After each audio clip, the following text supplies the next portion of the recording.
मैं संसार के समस्त प्राणियों से नम्र निवेदन करके प्रार्थना करता हूँ। जो मैं कहने जा रहा हूँ इस पुराण शास्त्र की सम्मत है, वर्णित है, अत्यंत गूढ़ है, लेकिन पुराण शास्त्र ग्रंथ है वर्णित होने के बाद भी इसको न पढ़ने के कारण लोगों को जो है समझ में नहीं आता है, जानकारी नहीं है, और जो भी पढ़ते हैं इसको जो ध्यान से समझ नहीं पाते हैं। इसलिए इसको गूढ़ कह रहा हूँ। इसको ध्यान से सुने और जीवन में अपना करके अपना कल्याण करें। आज मैं कार्तिक मास के महात्म्य के बारे में जो है कहना चाहता हूँ।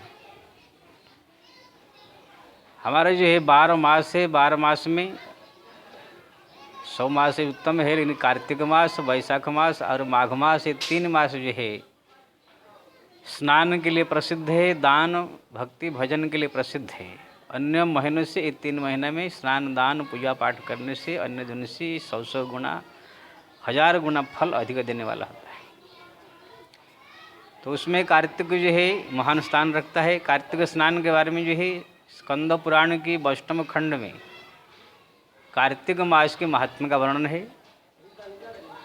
भगवान ब्रह्मा ने अपने पुत्र नारद को जो है कार्तिक महात्म्य के बारे में समझाते हैं। जब नारद जी ने पूछा, पिताश्री संसार के लोग जो है मोह माया में ग्रसित है, तरह तरह की पाप करने में लिप्त है, मन को संयम करना, मन को निर्मल करना ये सब बहुत कठिन है, फिर भी ये संसार से उद्धार कैसे होगा, कोई सरल सहज उपाय बताइए। तो ब्रह्मा जी ने कहा, पुत्र कार्तिक मास एक उत्तम ऐसे मास है, उसमें स्नान दान पूजा पाठ जो कुछ भी किया जाता है वो मुक्ति का कारण बनता है। इस प्रकार कह करके कार्तिक मास की महिमा वर्णन किया गया। उसमें बहुत लंबा चौड़ा वर्णन है, लेकिन मैं जो संक्षिप्त में विशेष जो बात है मैं बताने जा रहा हूँ। ब्रह्मा जी ने कहा कि नारद, कार्तिक मास जो है भगवान को जो है नारायण को अत्यंत प्रिय है। इसी महीने में जो प्रातःकाल उठ करके स्नान करता है, केवल स्नान करने मात्र से ही उनकी करोड़ों जन्म की पाप ताप सब नष्ट हो जाते हैं। चाहे कितना बड़ा पापी हो, दुराचारी हो, कैसे भी हो, वो मुक्ति का अधिकारी बन जाता है। ये कानून है, बनाया गया है। और इसको सुन करके मन में जो है आपकी शंका भी होगा, ऐसे कैसे हो सकता है। ऐसे है, हमारा जैसे भारतीय संविधान में कोई अगर कानून बना दिया गया, वो कानून के दायरे में कोई भी आ जाता है तो उसको उसी के अनुसार चाहे पुरस्कार मिलना हो, चाहे दंड मिलना हो, मिलता है,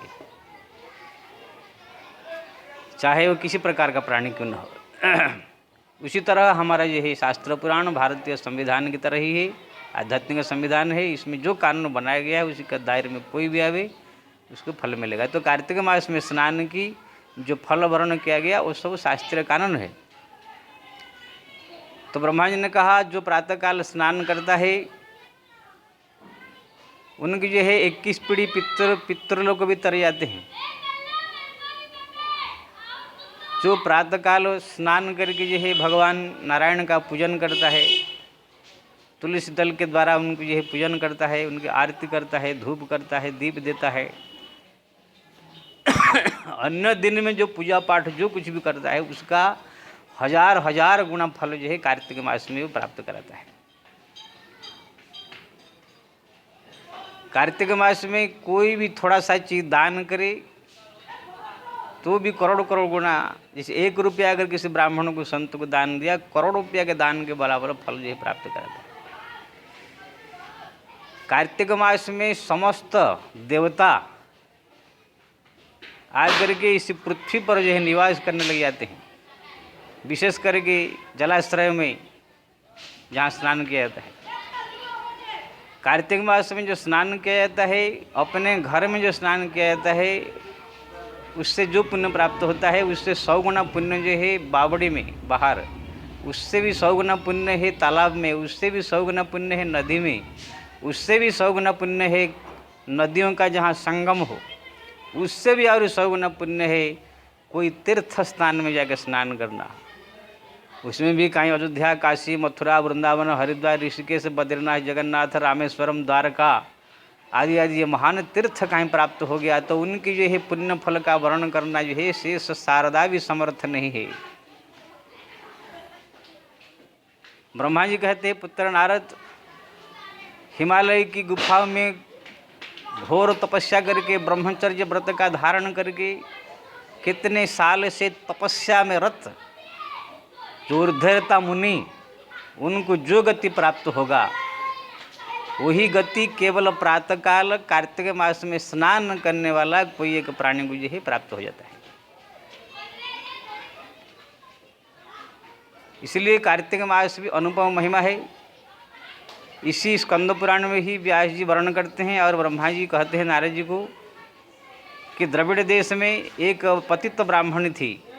पतित ब्राह्मणी यानी ब्राह्मण जाति में जन्म हुई थी, लेकिन व्यभिचार करती थी, शराब पीती थी, मटन मच्छी खाती थी, चोरी करती थी, जितने सब दुराचार पाप कर्म सब करती थी।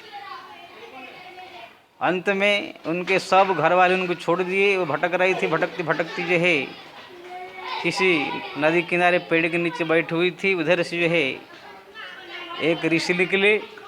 ऋषि ने देखा कोई एक असहाय महिला बैठी है, उनको जाके पूछा तो उसने अपना जीवन का समस्त कहानी बताया। तब उनके कल्याण के लिए जो है ऋषि ने कहा कि इस समय कार्तिक मास चल रहा है, जाकर के तुम कार्तिक मास में स्नान करो और भगवान नारायण का नाम लेकर उनका ध्यान कर पूजन करो, तो आपका जो है समस्त पाप नष्ट हो जाएगा और तुम्हारा कल्याण हो जाएगा।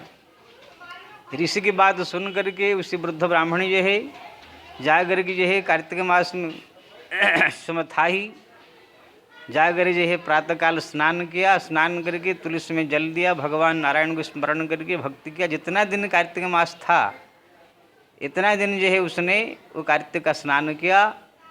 ऐसे आता है जब उसकी मृत्यु प्राप्त हुई तो जमदूत आए, भगवान के दूत भी आ गए। भगवान के दूत विमान लेकर आए उनको ले जाने के लिए। जमदूत कहने लगे तो महापापिनी है, भगवान के दूत कहने लगे पापिनी थी, लेकिन ये कार्तिक स्नान के प्रभाव से इनके सब पाप नष्ट हो गया, अब ये हमारा धाम जाने का अधिकारी है। तो सब उनको जो है भगवत धाम ले गए।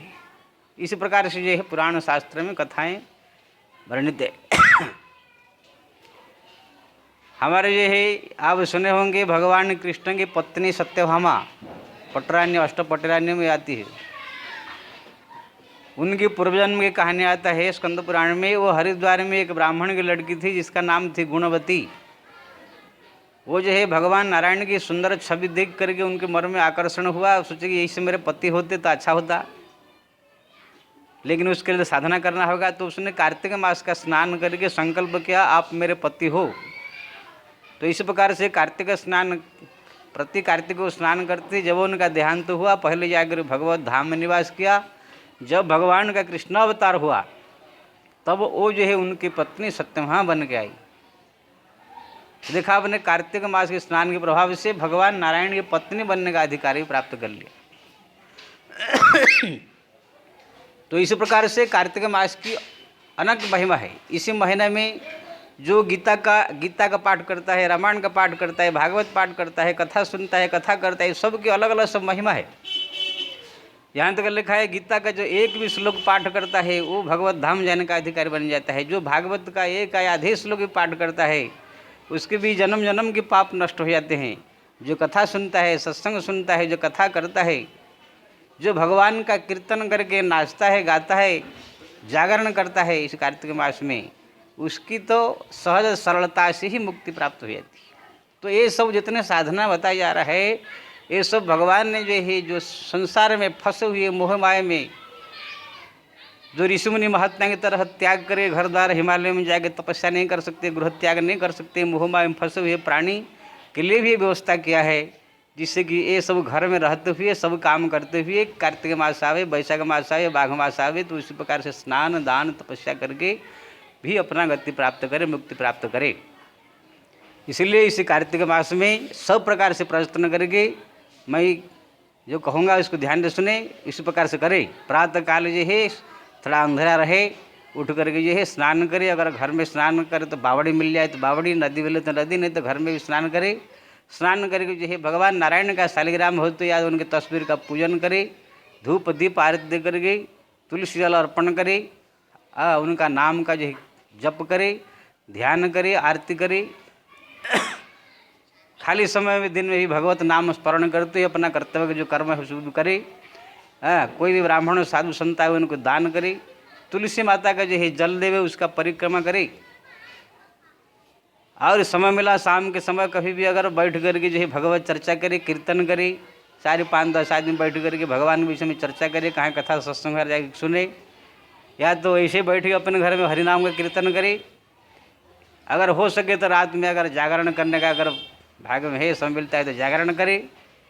इस प्रकार से जो है जितने भी पूजा पाठ जप तप इसे कार्तिक महीना में किया जाएगा, सब जो है महान फल देने वाला होगा अन्य महीना से अपेक्षा। इसलिए ये महीना को जो है परम पावन महीना कहा गया है। इसलिए मेरे सबसे नम्र निवेदन है, इसी महीना में जो है, इस समय कार्तिक महीना में चल रहा है, सब जो है स्नान करे, भजन कीर्तन पूजा पाठ दान धर्म आदि करके जो है अपना जीवन का कल्याण करे। जय श्री राम।